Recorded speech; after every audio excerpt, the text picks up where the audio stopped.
Imagine, you are the CEO of a rapidly scaling company. Okay, setting the scene. Right, and you're sitting behind your desk, and right across from you is your top executive.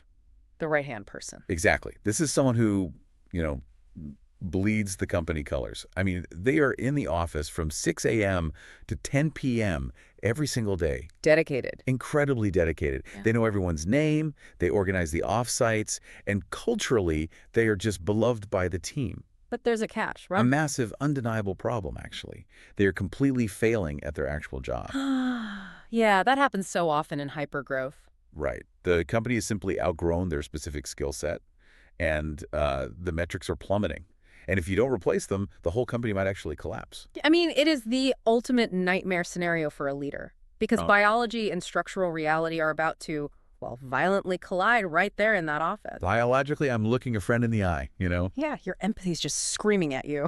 Exactly. It's screaming at me to find a compromise. I want to demote them, keep them on the team, give them a smaller title, and just bring in a heavy hitter above them. Which feels humane. It does. It feels like moving a loyal player to the bench instead of, I don't know, kicking them out of the stadium entirely. The intention is entirely human, I'll give you that. But doing that will trigger a structural chain reaction that can fracture the entire organization from the inside out. And that is exactly why we are here. Welcome to today's exploration. We're speaking directly to you, the learner, the builder, the person trying to understand how massive, complex systems actually function. We're so glad you're joining us for this. Yes, because our mission today skips right past the surface-level business advice. We aren't discussing logo colors or social media strategy. No, we are putting on X-ray glasses today. Exactly. X-ray glasses to examine the invisible high-tension structural forces that dictate whether an organization scales to global dominance or whether it just collapses completely under its own weight. And we are drawing this analysis from a massive trove of raw, unfiltered lectures delivered by the architects of the modern tech ecosystem. These are people who have engineered some of the fastest-growing entities in human history. Right. And what emerges from their collective experience is this fascinating framework.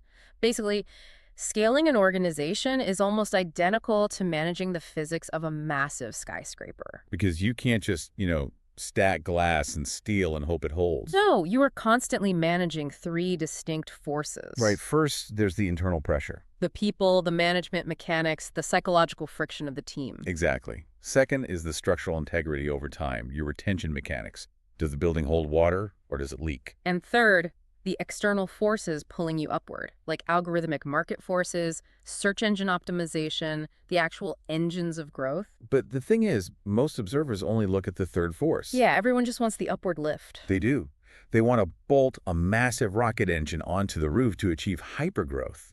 But if the internal pressure isn't perfectly calibrated and the structural integrity is compromised, turning on that rocket engine will literally rip the building to shreds. Which brings us right back to that CEO desk, looking at the failing executive. The foundation of the internal pressure. Right.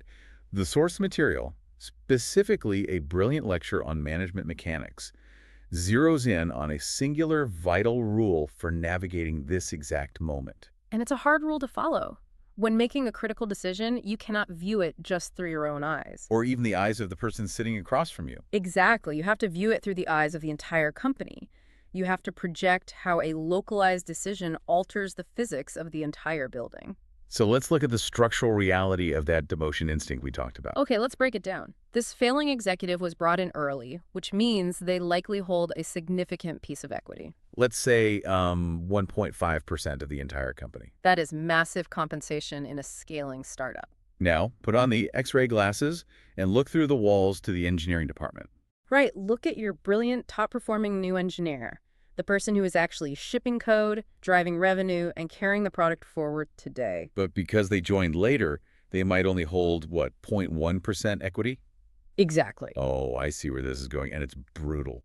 If I demote the executive but let them keep their 1.5% equity, I am forcing that brilliant engineer to look at a structure that is just mathematically absurd. You are sending a systemic signal that effort and tenure secure wealth, regardless of actual output. Right. The engineer looks at the demoted executive and realizes Well, they failed at their job, But they lost their responsibilities. but they're still capturing 15 times more value than I am. It redefines what failure means in the culture. It completely destroys the illusion of a meritocracy. And honestly, from a psychological standpoint, the demoted executive isn't going to be happy either. No, not at all. Every time they walk into the break room, the dynamic is poisoned. They used to be the boss, and now they're the living embodiment of a compromise. By trying to be nice to the person in the room, you've alienated your top performers and humiliated your friend. You weakened the load-bearing columns just to avoid an uncomfortable conversation. And, the ripple effects of these one-on-one interactions are just as dangerous when the context is overwhelmingly positive.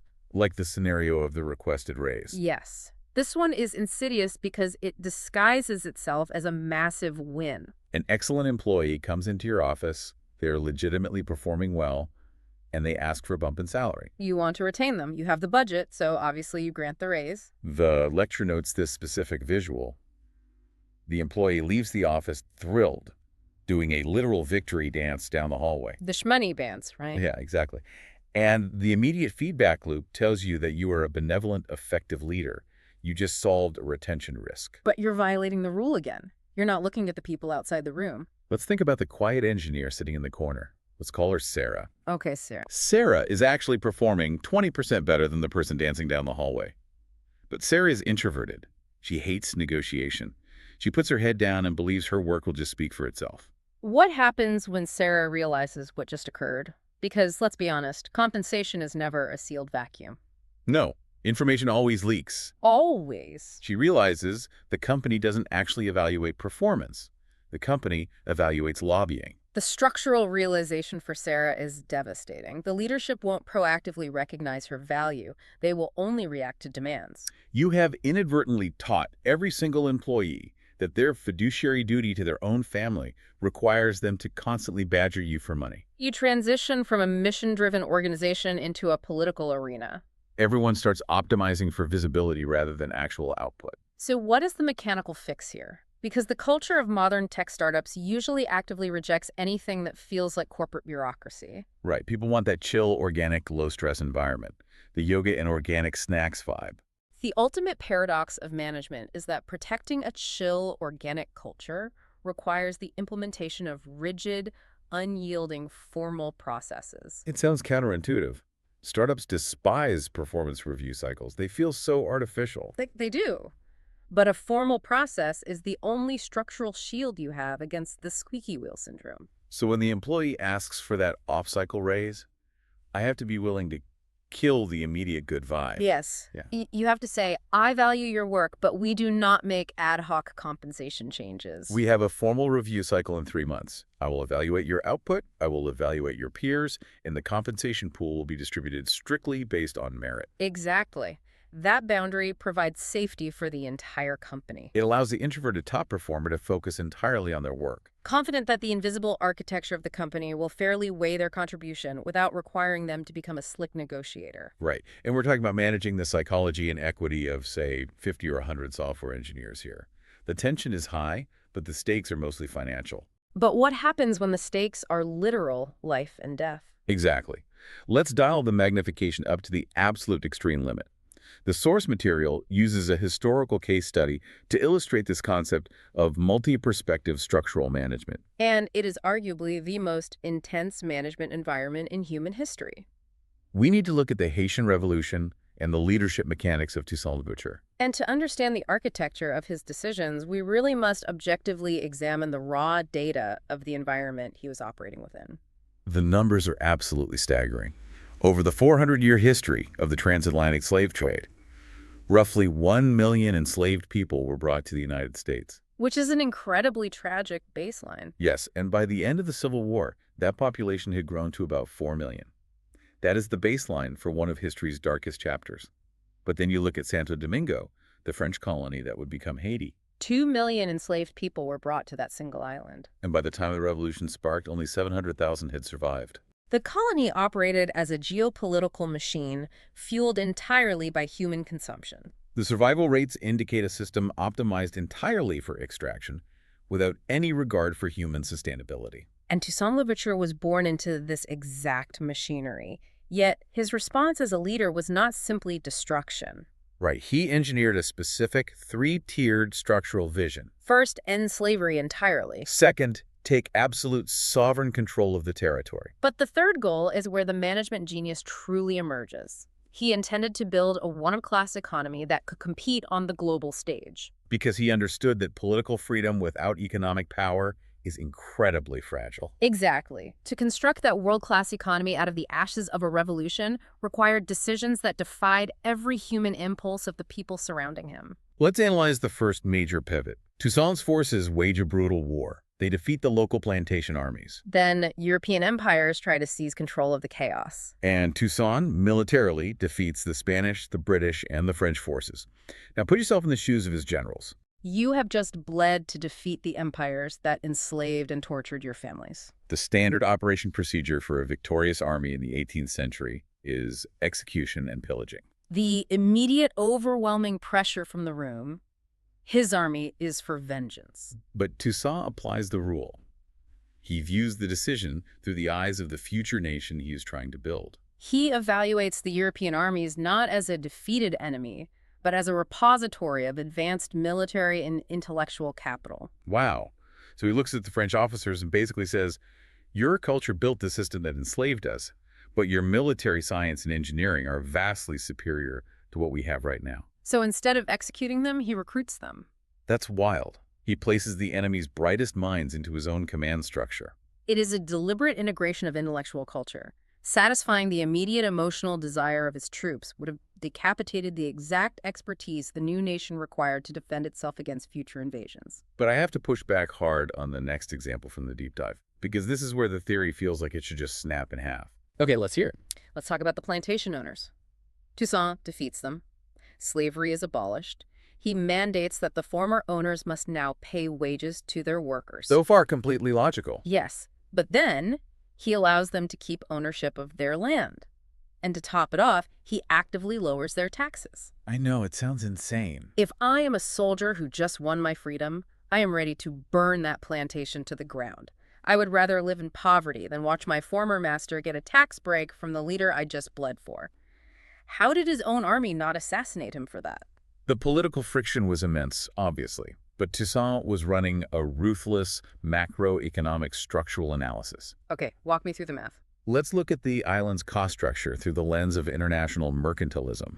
The entire economy was a monolithic sugar export engine. Right. Sugar plantations require massive upfront capital for equipment and land, and their cash flow only functions if the labor cost is essentially zero. Oh.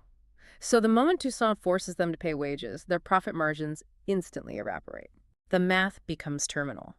If he forces them to pay wages while maintaining the high tax rates of the colonial era, every single plantation goes bankrupt within months. And if the plantations fold, the sugar stops flowing. If the sugar stops flowing, the new nation of Haiti generates zero export revenue. And without export revenue, Toussaint cannot fund a government, he cannot buy weapons, he cannot pay his army. Exactly. He would have achieved freedom, but the resultant state would be completely bankrupt, isolated, and vulnerable to immediate reconquest by any European power with a navy. He had to look at the board through the financial lens of his absolute worst enemies. By lowering their taxes, he was artificially subsidizing their transition from slave labor to a wage-based economy. He created a financial bridge that kept the sugar flowing, which generated the revenue necessary to keep his people free. He absorbed the profound anger of his own troops to secure their long-term survival. And structurally, it functioned. Under his management, the island generated more export revenue than the entire United States did at the exact same time. It stands as the only successful revolution of enslaved people in human history that resulted in an independent state. Because he managed the structural physics, not just the emotional temperature of the room. Exactly. This brings the concept crashing back to the modern listener. You are likely not constructing a nation in the wake of a revolution, but if you're building anything of consequence, a startup, a department, a new product line, you are trying to erect a structure that scales. And to execute the kind of vision we are talking about, you need a very specific architecture of human capital. Right. The decisions a leader makes are the physics of the building, but the individuals you hire are the actual load-bearing columns. And the source material provides a deeply pragmatic framework for classifying this capital, specifically from a lecture by Keith Rabois. He divides a workforce into two categories: ammunition and barrels. This framework completely changes how you evaluate talent. Let's define the baseline first. What exactly is ammunition? In any organization, 95% of your high-quality hires are ammunition. And, I mean, this is not a pejorative term at all. Right. Ammunition represents incredibly intelligent, capable, hard-working people. If you give them a defined target, a scope of work, and a timeline, they will execute flawlessly. If I need a database migrated by Tuesday or a marketing campaign optimized, they will get it done. But they need someone to point them at the target. They need the gun. Exactly. So what's a barrel then? The barrels are the exceptionally rare individuals who synthesize their own direction. Okay. A barrel can take a nascent, ambiguous idea, define the scope, design the mechanics, drive the execution, ship the final product, and crucially pull the entire team of ammunition along with them. They generate their own momentum and define their own targets. Rebois notes that scaling a company structurally isn't about hiring 500 pieces of ammunition. Adding more people without direction just creates noise and organizational debt. Scaling means transitioning from a one-barrel company, which is usually just the founders doing everything, to a two-barrel, then a three-barrel company. The capacity of an organization is strictly limited by its number of barrels. The moment you add a second barrel, you literally double the volume of complex, cross-functional initiatives your company can execute simultaneously. But how do you actually identify a barrel during the hiring process? I mean, you can't just ask someone, are you a barrel? Everyone thinks they are. Yeah, you find them through stress testing. Rebois advocates giving an employee a small, open-ended responsibility. Yeah. If they succeed, you immediately expand the scope and ambiguity of their role. Everyone has a threshold where complexity overwhelms them. So you keep adding weight to the column until you find its structural limit. Exactly. If a person continuously absorbs infinite complexity without breaking or requiring you to aim them, you have found a barrel. And once you find them, they become the most valuable asset in the building. Absolutely. But having great barrels and high-quality ammunition isn't enough. You still have to manage their kinetic energy. Yeah. A room full of brilliant people left to their own devices will just build a dozen interesting side projects. Which requires extreme focus. This brings us to Peter Thiel's philosophy during the early hypergrowth days of PayPal. Thiel instituted a management rule that sounds tyrannical on paper, but structurally, it forces unprecedented alignment. He mandated that every single employee at PayPal was only allowed to work on exactly one thing. One singular priority. The lecture points out that Thiel would flat out refuse to speak to an employee about anything other than their assigned priority. If you tried to pitch him a secondary idea in the hallway, he would simply walk away. If I am an ambitious, intelligent engineer, a potential barrel, that level of micromanagement sounds agonizing. I have ideas for the UI, I see inefficiencies in the marketing funnel, I want to touch everything. The natural friction is immense. Most high performers want to multitask.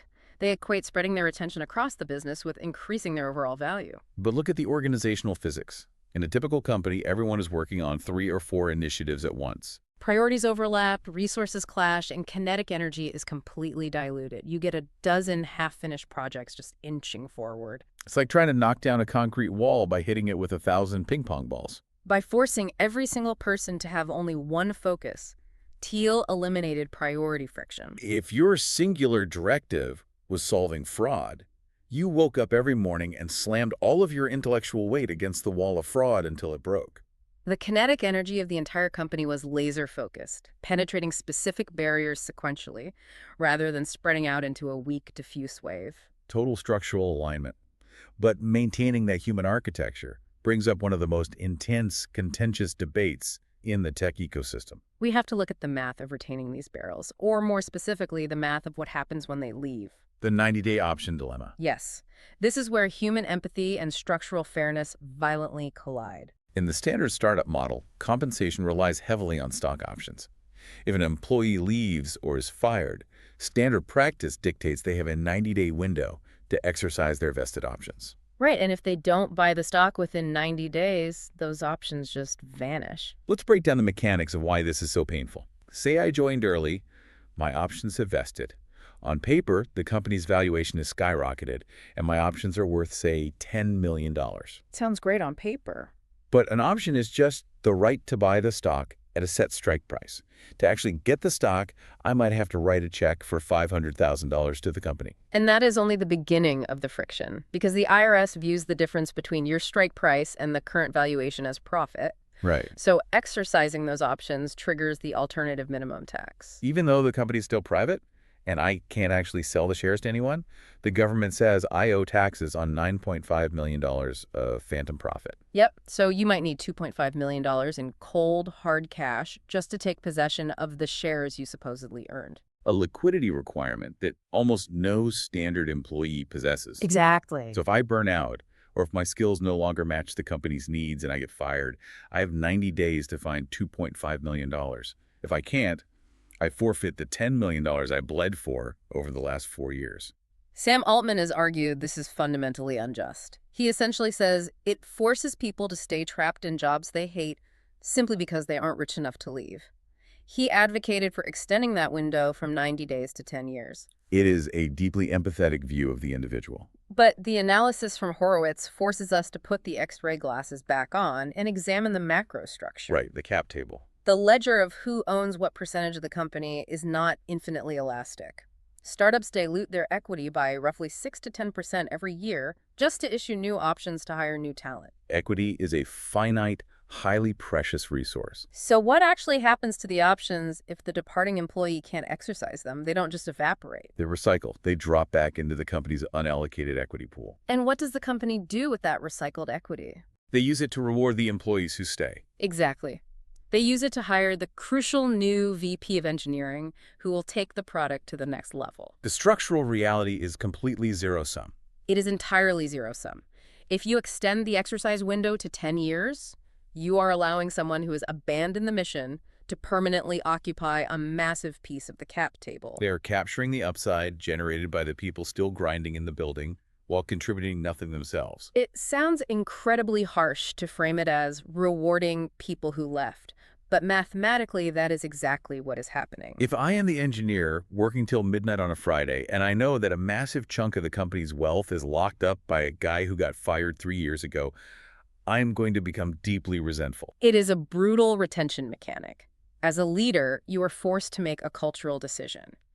Do you optimize for fairness to the departing individual, or do you optimize for the structural survival and reward of the collective that remains? Protecting the people in the building often requires extreme friction with the people leaving it. That's the harsh reality of the physics. So we have stabilized the internal pressure. We understand how to manage the equity, align the psychology, identify the barrels, and focus their energy. The building is structurally sound from the inside. But a flawless skyscraper is entirely useless if the tenants keep moving out. This is the pivot point where most brilliant technical teams fail. They build perfect internal architecture, but they fail to master the structural forces governing the people actually using the product. Which leads us directly into the physics of retention mechanics, drawing heavily from the lectures of Alex Schultz and Kevin Hale. If you don't master this, every management decision we've discussed so far is just irrelevant. We have to start with the single most terrifying metric in the tech world, the asymptote of survival. Right. I want you to visualize a graph. This is the ultimate X-ray of an organization's health. Okay, I'm picturing it. The horizontal x-axis represents time days since a user first signed up. Day 1, day 30, day 365. And the vertical y-axis. That's the percentage those original users who are still actively using the product. On day 1, it's 100%. Then the drop-off begins. People forget their passwords, they don't understand the interface, they get distracted by a competitor, the curve slopes downward. Gravity pulls the curve down. The physics of survival depends entirely on what happens to that line over time. Eventually, that downward slope must flatten out. It must asymptote, running horizontally, parallel to the x-axis. Meaning a core percentage of users simply stop leaving. If 1,000 people sign up and the curve drops rapidly but eventually flattens out at 200 people who stick around month after month, year after year, then you have achieved the holy grail, product market fit. You have a structural foundation to actually build a business on. But if that curve never flattens out, if it continues its downward slope no matter how slowly until it eventually intersects the x-axis at 0, you are dead. The building is collapsed. You have a leaky bucket. And the brutal truth is that if your retention curve hits 0, all the growth hacking in the world is useless. You can spend millions on Super Bowl ads. You can go viral on every platform. You can pour a massive fire hose of new users into the top of the funnel. You will look incredibly successful for a few months, but eventually you run out of new humans to acquire, and the bucket empties completely. It's the ultimate vanity metric killer. So how do you plug the holes? How do you force that curve to flatten? Kevin Hale provides a brilliant conceptual framework for this, comparing the life cycle of user acquisition and retention to dating versus marriage. The tech industry focuses an obsessive amount of engineering talent on the dating phase, the top of the funnel. We A/B test the color of the sign-up button, we streamline the onboarding flow, we optimize the typography. We engineer the first kiss moments of product design to make acquisition as frictionless and seductive as possible. But getting someone to go on a date with you or getting them to download an app has absolutely no correlation with staying married to you for 5 years. Retention is the marriage, and keeping a marriage alive requires an entirely different set of mechanics. It requires consistent, long-term demonstrations of value and care executed at scale. Hale details exactly how they engineered this at his company, Woofu. They didn't just hope users felt valued, they built a mechanical system to ensure it. The Woofu system is genius because it weaponizes database queries for empathy. Wait, how does that work? They programmed their software to log the exact timestamp when a user logged out. Let's say a user logs out on a Tuesday and doesn't return for 2 months. Okay. When they finally authenticate and log back in, the system runs a calculation. It takes that time delta, cross-references it with the company's internal product development log, and generates a dynamically personalized greeting. Oh, wow. So the interface essentially says, welcome back. Since you were last here 60 days ago, here is an itemized list of every single new feature and bug fix we built specifically for you. Exactly. It is the digital equivalent of coming home from a long trip to find that your partner fixed the leaky faucet, repainted the living room, and stocked the fridge with your favorite food while you were gone. It fundamentally alters the user's perception of the product. The software isn't static. It is a living entity continuously working to improve their specific experience, even when they aren't looking. That kind of structural care builds immense loyalty. It acts as a counterforce against gravity, flattening the retention curve because the core value of the product is continuously compounding. But for a company to build features that actually matter, the entire human architecture of the organization must be completely aligned on what constitutes value. Which requires a North Star metric. If you have 500 pieces of ammunition and 10 barrels executing independently across the globe, they cannot be guessing what success looks like. Alex Schultz emphasizes that you must distill the survival of the company down to one singular number. If you leave your employees in a room without supervision, they must instinctively know which metric trumps all others. At Airbnb, the North Star wasn't app downloads or site visits. It was nights booked. At eBay, it was gross merchandise volume, the actual dollar amount of goods changing hands. At Facebook, it was monthly active users. Think about the danger of not defining that North Star. Let's say I manage the notification team at a social network. I assume my job is to get people to click notifications. Okay, a localized metric. Right. So I engineer pure clickbait. I spam the user's phone with alerts saying, you won't believe what your friend posted. The user clicks. My click-through rate skyrockets. I present the data, and the company gives me a massive bonus. But you have fundamentally annoyed the user. They realize the product is manipulative, and a week later, they delete the app entirely. My localized metric went up, but the macro North Star monthly active users went down. I succeeded at my job by destroying a piece of the building. The North Star metric is the gravitational field that prevents localized optimization from destroying global retention. So let's synthesize the architecture we have built so far. The internal management psychology is aligned. The equity structure protects the loyalists. The barrels are focused with extreme precision. The North Star metric is defined. And the retention curve has asymptoted. The bucket is perfectly sealed. Now, and only now, do we look at the external forces. We turn on the fire hose. Because scaling user acquisition globally isn't about hoping a marketing campaign goes viral. It is about engineering the top of the funnel by mastering algorithmic market forces. And the most ubiquitous structural force of the modern era is search engine optimization, SEO. To many outside the engineering world, SEO feels like dark magic or luck. But Schultz strips it down to its bare mechanics. It is a highly measurable, ruthlessly logical system governed by algorithmic supply, demand, and authority. However, even brilliant builders consistently fail at it because they optimize for the wrong structural variable. The keyword trap. Schultz shares a painful, highly illuminating anecdote from his early days, long before he ran growth at Facebook. In the 90s, he built a website dedicated to making cocktails. He spent an entire year deploying every SEO tactic in the book to absolutely dominate the search rankings in the UK for the specific phrase, cocktail making. He achieved a total, impenetrable monopoly on that keyword. He built the perfect algorithmic trap. But what was the actual yield of that monopoly? 400 visitors a month. A complete failure. Because he spent a year optimizing the supply without verifying the structural demand. In the UK, nobody types cocktail making into a search engine. They search for cocktail recipes. And the true macro market isn't even the UK, it's the US, where the linguistic demand is drink recipes. It is a devastating lesson in structural engineering. If you build the strongest, most technologically advanced bridge in the world, but you place it over a river that nobody wants to cross, the engineering is worthless. You must empirically verify the algorithmic demand before you commit the resources to build the supply. But let's assume you get the keyword right. The next mechanical phase of SEO is building authority, which algorithms measure through inbound links. Other websites pointing to yours. Getting those external links is merely the first step. The second step, which represents a massive failure point for most organizations, is internal distribution. The physics of how that algorithmic authority flows through the internal architecture of your own site. This brings up a masterclass in structural growth engineering from Facebook in 2007.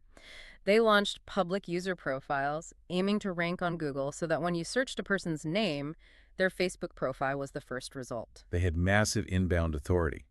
But when they launched the public directory, the SEO traffic was literally zero. To understand why, you have to understand the mechanics of how a search engine bot actually navigates the web. Google sends out automated crawlers that move through the internet purely by clicking links. They have a crawl budget, a limited amount of computational energy they will spend on any given site. The original Facebook directory was structured sequentially.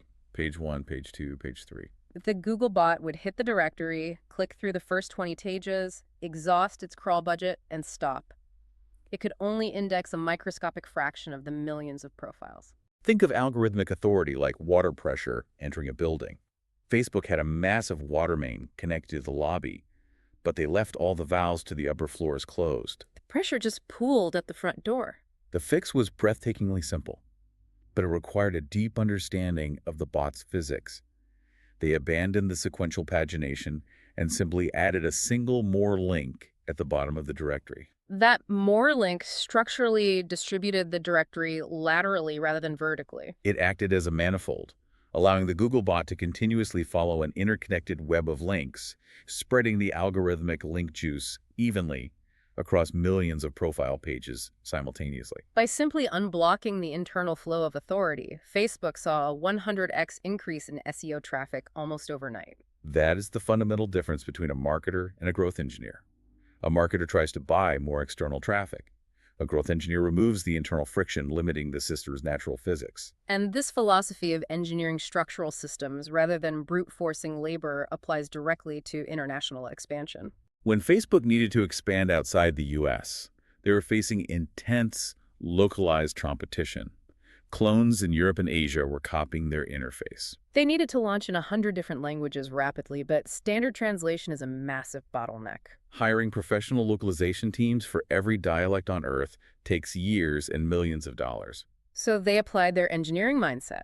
They moved slow to move fast. Instead of rushing to do the manual labor of translation themselves, they built an infrastructure to harness the kinetic energy of their own users. They built a community translation platform.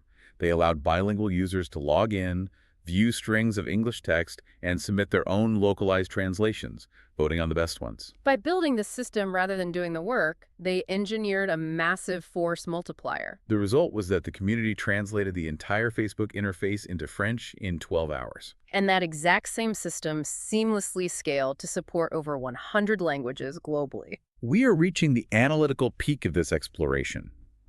We have dissected the microscopic internal forces, the psychology of equity, the demotion dilemma, the identification of barrels. We have mapped the external forces, the retention asymptote, the physics of algorithmic crawlers, and community-driven localization. But we have to ask the ultimate question. What is the end game of all this structural engineering? What is the actual goal of building the skyscraper? This brings us to a cold, harsh reality check regarding the mechanics of capitalism, as articulated by Peter Thiel.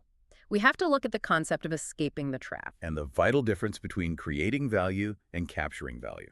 because there is a deeply held idealistic assumption in business. We want to believe that if you invent something amazing, if you create immense value for humanity, the market will naturally reward you with a portion of that value as profit. History and the structural mechanics of perfect competition prove that assumption entirely false.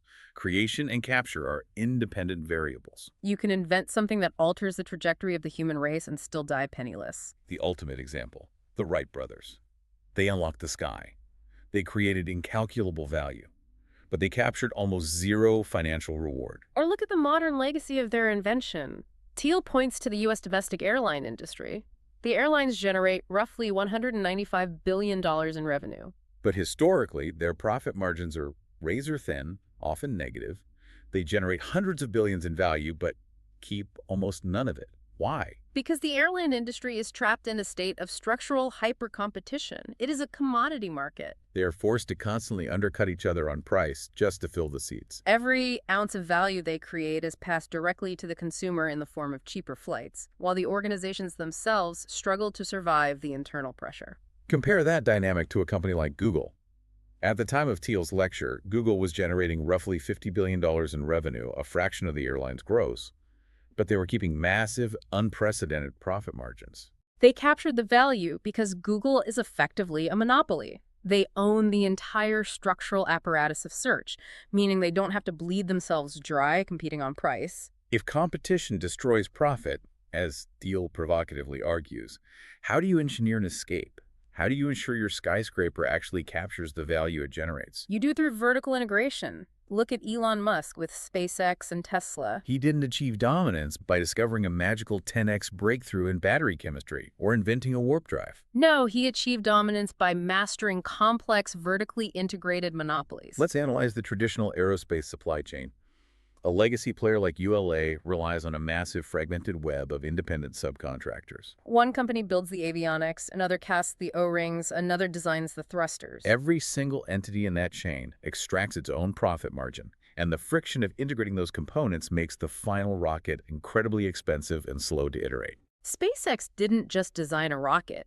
They brought the metallurgy, the software design, and the physical assembly inside one building. They owned the entire physics of the system. And Tesla didn't just build an electric car. They built the battery factories to control the supply, and crucially, they owned the distribution network. They refused to utilize traditional franchise dealerships, which would have siphoned off the profit margin and severed their direct relationship with the consumer. They owned the subcontractors and they owned the distributors. They engineered an enclosed, frictionless structural ecosystem that allowed them to capture the value they created. And this brings everything full circle. This is exactly why you have to possess the leadership discipline of Toussaint Louverture. This is why you must understand the cost structures of your environment deeply enough to make counterintuitive decisions. This is why you need barrels instead of just ammunition. You cannot build a vertically integrated monopoly with a workforce that requires constant micromanagement. You need structural pillars that can bear compounding complexity. And this is why you must possess flawless internal management and unyielding retention mechanics. If your bucket is leaking, you cannot capture the value. If you master the mechanics laid out in these lectures, you aren't just launching a product. You're constructing an inescapable economic fortress. You are engineering a structure that generates its own gravitational pull. We have spent this deep dive dissecting the invisible forces that govern massive organizations. We walked through the psychological trap of the failing executive, the danger of the off-cycle raise, and the brutal mathematics of the cap table. We explored how Toussaint Louverture upgraded the intellectual culture of a new nation and subsidized his enemies to secure his macroeconomy. We mapped the cold physics of the retention asymptote, the algorithmic flow of search engine bots, and the necessity of vertical integration. But as we close this exploration, we want to leave you with a final thought to mull over, a provocation that takes this entire framework and points it directly at you. We have treated companies and historical movements as structural entities governed by invisible forces. I want you to apply this exact same X-ray vision to your own life. Look at your own career as the skyscraper. Are you operating as a barrel, synthesizing your own direction, absorbing complexity, and pulling the team forward? Or are you content to be ammunition, waiting for someone else to point you at a target? Look closely at your personal skill set. Is your value to the marketplace asymptoting to zero because you are easily replaceable? Or are you aggressively engineering your own personal vertical monopoly? Do you possess a unique, complex integration of skills, perhaps coding, combined with high-level public speaking, integrated with deep domain expertise? That means you have absolutely zero direct competition. Are you capturing the value you create? Or is the friction of the system bleeding you dry? The ultimate lesson of the structural forces isn't just about building the next massive tech company. It's about understanding the physics of your own trajectory. Don't just use these mechanics to manage an organization. Use them to manage yourself. Thank you for putting on the X-ray glasses and joining us for this deep dive. Keep looking past the surface and keep examining the hidden architecture of the world around you.